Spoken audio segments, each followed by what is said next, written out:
Good morning, good afternoon, good evening, folks. Michael Zuber, one rental at a time. And all I have to say to start this is he's back. The one and only Mr. Jonathan Twomley. How you doing, sir? I'm doing great. I just had the craziest month last month, like 2 speaking engagements, closing a hotel deal, going on a family vacation. That was a good part, but I was away. It just happened to be every Thursday I was traveling and I Yeah.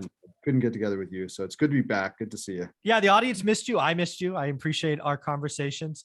We're going to talk about the economy and kind of the dichotomy going on between Wall Street, the Fed, consumers, and all of that. But I want to hear about your hotel deal. You just closed a deal. I know our audience would love to hear about what Mr. Jonathan Twomley's dabbling in. So what'd you put together?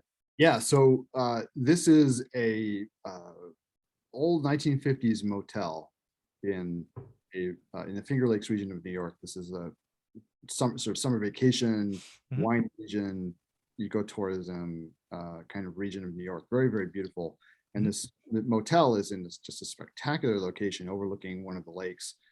Just a commanding view of one of the Finger Lakes. Just beautiful. And I used to drive by this thing all the time and say like, gosh, it's too bad that this old, kind of rundown hotel is in this spectacular location. We found out it was for sale and that had been in the market for a very long time. So we were able to buy it at a really good price, and we're going to rehab it into a boutique motel. There's really nothing like that in the area. There's one or two sort of high-end, very high-end places, maybe a couple of very high-end sort of like little inns, and then a lot of old-time, down market kind of mom and pop motels and stuff, and really nothing in between. So we're going to aim for the middle. We're going to do a big rehab of this thing starting in October, when it usually shuts down for the season. We just closed it on June 15th. So we just took it over. Nice. Already starting to see some improvements from some of the operational changes that we're making. We're trying to do some light interim upgrades just to kind of justify the higher prices that we're charging. Sure. And we're going to go like full bore on renovations starting in October. So actually, as soon as I get off this call, I just logged into my email and saw a bunch of stuff from my manager with like, hey, I need your approval on these plans and stuff like that. So Yeah. I'll be digging into it a little bit today. But this will be fun to kind of track as we go. Yeah. And maybe I'll try to sort of update us with pictures and whatnot as we go forward. Maybe that'll be a nice. I think the audience would love that. I think the audience, if you ever did a walkthrough video or something, they would, the audience loves what you bring to the table. And they'd love to see the deals that you're getting a part of. I think there's a couple of takeaways for me on this one is it had been listed a long time. Yeah. You negotiated. I know you did some inspections. You had to retrade a little bit. Deals take time, right? Deals. And again, if you've been in the real estate game for 2 years, it's been unnatural, right? You had 7 seconds to decide because everybody paid over. The market we're going into is much more like this, right? Deals have hair on them. Operators maybe haven't done what they wanted. You've got a big upgrade ahead of you. This is really what you're doing is really what real estate is, right? True value add, multi-year plan. It's a lot of fun. Yeah, I mean, this is kind of a passion project for me because obviously it's outside of multifamily. It's a new asset class, and it's just in an area that I love. Those are the kinds of things that all came together on this. The chance to really do some like creative work, as opposed to like, you can do like a value add on a multifamily, but and you go and you put in new countertops and everything and whatever, like you're trying to like bring it up to the standard and sell it that way. But if you think about a hotel, like you have to sell this hotel every single day. Yes. You don't sell it once every 12 months. You have to sell it every single day. So you have to make it really attractive, and you have to think of like creative ways to get people to the hotel, and think of creative ways like that you get them to come back to the hotel. And you want to make sure that their experience is good. It's not just like everybody's got to have a place to live. Everybody doesn't have to stay in your hotel, right? So you got to make them want to stay there. And this is like a whole new thought process, which I find really interesting. So it's the opportunity to like think about like, well, what would I want in a hotel? Like, what would I be willing to pay, a couple $100 a night for, to stay in, what kind of amenities would I want? And then like, what other kinds of stuff would I want to buy? And like, what else can we sell them? And there's just so much, there's like merchandising we can do. Like you can't merchandise, no one's going to buy like a t-shirt with your apartment building name on it, right? Especially since No. your apartment building, you know, especially like anything built in the last 25 years is cookie cutter. It looks like everything else. Like they're not going to wear your apartment building name on their t-shirt, but like a hotel in a place that they had a really great experience, right? They might buy a baseball hat from you, Yeah. or buy a t-shirt from you, or buy like a coffee mug or whatever it is. So Yeah. To remember. Yeah. fun. Yeah, exactly. Because you create a good memory for them. So this is a really interesting, kind of exciting thing for me. And one, you know, sort of thing I want to say about this, and maybe this is going to become topic number one of our video Sure. series today, but I think, and now this is an experiment for me, so I don't know this yet, but I think I'm suspecting that there is an opportunity in these kind of mom and pop, you know, motels and hotels around the country, because what Yeah. Interesting. this hotel has a profile which I think is matched by a lot of other similar assets around the country, where you know, this has been run by the same family for literally generations in this case, but a lot Wow. of these places have been run by the same people for decades. They want to retire. Their children have moved somewhere else, Yeah. right? They're Might growing be, this is like maybe you think about like a place like in California, right? Like maybe you've got somewhere like on the Pacific coast, it's beautiful and people go there, but like kids growing up in that town are not really sticking around. Like they're moving to Los Yeah. Angeles, San Francisco, or Austin, or wherever they're going, Mhm. right? And so when it comes time for the parents to retire, well, they kind of can't, because Yeah. the kids are not going to come back and take over the hotel. And who are you going to sell it to? You're not Yeah. going to sell it to a brand because they don't fit the brand standards. Correct. You've got to sell it to somebody else who wants to take this on as their full-time job, right? And a full-time job, like this is a 7-day a week job, right? Yeah. So it's not really like your retirement when you're trying to slow down. Right. So you think about, there are all these assets like this, some of them in great locations, that are going to be available if somebody can figure out how you can sort of professionally manage these, and manage these remotely, you know, by hiring professional staff, Mhm. turning it into a professional operation rather than a family operation. I think there's a lot of assets that are going to be available for reasonable prices. Now they're going to require a lot of capex. They're going to Oh require yeah. turning around.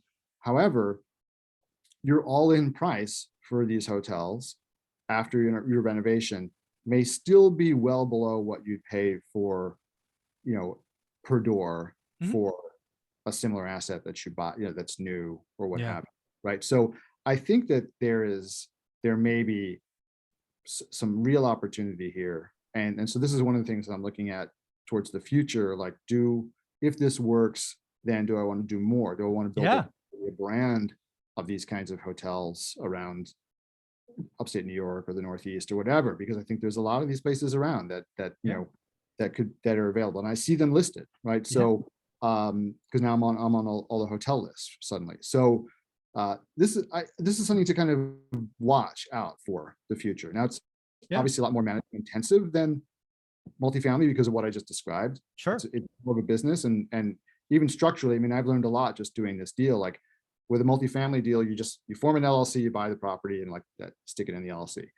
With this, you form an LLC to buy the property, but then you have to have another you have to have an operating company Right. separately for liability reasons. So we have 2 entities now, Yeah. and the operating co leases the hotel from the holding company. Got it. But we have to pay rent Yep. to ourselves, right? And it's a whole different animal, right? Mm. So, and then we've got like liquor licenses to apply for. We've got workers' comp insurance. Like there's all kinds of stuff that you don't have with Yeah. multifamily, right? So it's a very interesting Yeah. thing. Well, I can tell you are passionate about this, and you're absolutely right. This is now video number 1 for us because I got more questions. So for the audience, I think I know, but we're going to ask for the audience.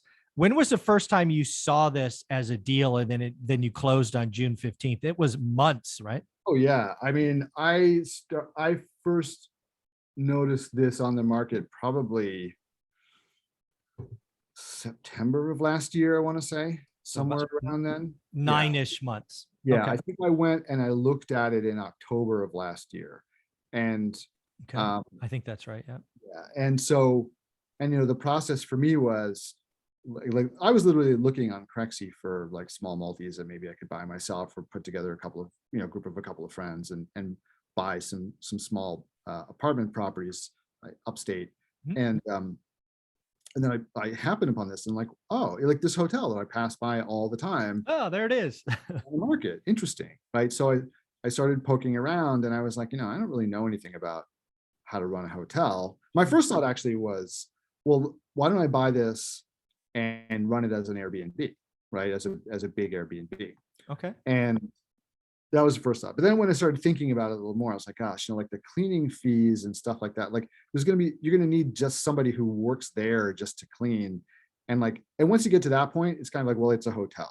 Yeah, Right. exactly. Yeah. It's a hotel anyway. Yeah. So then I thought, okay, well, if it is a hotel, it doesn't mean we can't market it on Airbnb, but like Sure. if it is a hotel, then how do you run a hotel? So then I started asking around, like partners of mine, like, hey, do you know anybody who knows something about hotels? And it turned out that one of my business partners on a number of deals, his cousin runs a hotel management company as like a second generation hotel guy, right? So his family owned lots of hotels. He went out on his own with a Nice. hotel management company. And it turned out that they had just done two very similar projects, like bought an old motel like this from a mom and pop, turned it around, exited, did really well. So I thought, perfect, why don't I have him look at it? Okay. So I had him underwrite the deal.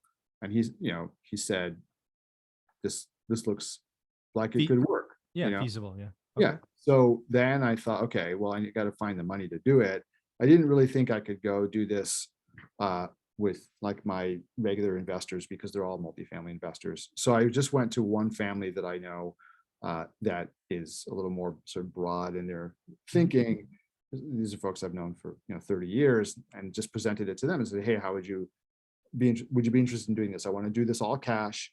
I'm not interested in getting debt on this deal. Frankly, at the time I didn't realize I probably couldn't even get debt on the deal because of just the way that where hotels were, what people were. Now hotels are having a resurgence, right? They are very recently. Yeah. Yeah, but 8 months ago, lenders didn't want to touch hotels. Yeah, no bueno. Yep. So, and that was part of the reason why I was able to get the deal so inexpensively, because everybody else was going to have to finance this deal and there wasn't any debt available, right? I like it. So that was also, good for me.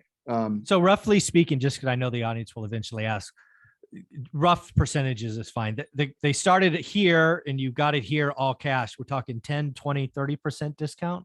Oh, so it was literally a third off from where they started. They started at 3 million, and this was back, and they listed it at the at the height of COVID. And I think probably what happened was that they, the family who was running it, who we've kept them on actually to continue running the hotel. Oh wow. So the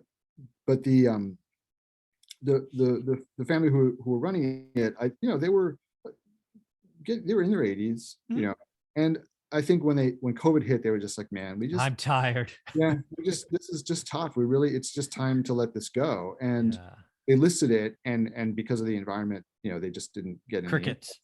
And they just kept on sort of cutting the price until, when I looked at it, it was listed for a little more than 2. Then we went into contract for like 2,050,000. And then when we did due diligence, we needed to retrade a little bit. So we got another 100,000 off. So cool. So we got it for under 2 million, and we're planning on putting about 1.2 million into it. I want because I was going to be my next question is how big the capital budget. So let's just say round numbers, you bought it for 2. Yeah. And now you're planning to put in 60% of purchase in new capital. Yeah, almost. Yeah. Yeah, roughly. Now, we may not need all that when it's all said and done, but that's kind of what we thought we were going to need to spend, because we need to do, need to do exterior work. We need to completely redo all the interiors. There's a large restaurant that needs. And how many units or doors or whatever you count them as? 40 doors. Okay. We're going to take it down to 35 actually, and make it a couple of suites with kitchenettes, because this is a market where people, we want to attract some longer stay Sure. folks to this, and the rooms are pretty small, so Okay. we want to combine some of the I like that. sort of less well located suites, Mhm. rooms into suites that with kitchenettes, and Perfect. hopefully get a little more rent for those rooms, but also have more extended stays. I like that. And then, there's a restaurant that needs rehabbing, the front needs rehabbing, and we know Sure. we need to rebrand it, we need all new signage, stuff like that. So there's This a is lot, going to be fun. Yeah. there's a lot of work that needs to be done on this asset, but it's it's, I think it's going to be great when it's finished. So when you look at again, so when you're looking at deploying 1.2 in fresh new capital is again, and you're going to start most of it in October. Do you Yeah. think most of that is deployed by next season? And like, by April, you're That's the plan. That's the- wow. Okay. So, fortunately, all the room stuff we can do through the winter, right? Because Correct. Yeah. it's- Correct. So it's really only the exteriors, and what we've decided to do with the exteriors is to paint. So we're not really going to do anything structurally on the Mm. exteriors other than sort of fix things up. But there's not a lot of stuff to do. And then Okay. there's things like there are like retaining walls and things like that that need to be fixed. But those are things that, those are not long jobs, right? When, those will be fixed pretty quickly. So once the spring comes, if we Yeah. get it done during the winter time, we'll get that done in the spring. That's awesome. Or reopen. And then our goal is to reopen this as a year-round hotel. Okay. It once was open year-round, but I think at some point the family decided that, they weren't doing enough business in the wintertime to justify like not taking some time off. And Right. so they made it into a seasonal hotel. But I think, we sort of did some research and realized that there's enough demand during the winter to justify. Yeah, it's got to be beautiful, I would think, if you set it up right, because again, a lot of it's going to be the landscaping and Yeah, things yeah. of that nature. So, And yeah, the location is great, and there are still people coming through the region even in the wintertime. Mhm. And it's, there's also there's various events around that, for instance, I mean, this is the spring, but this is about 30 minutes from Cornell University. Mhm. The Cornell graduation is such a massive event that people are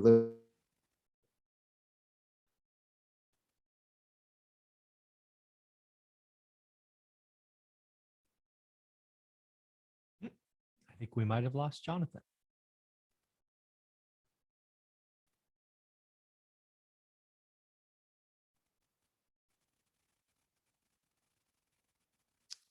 Waiting.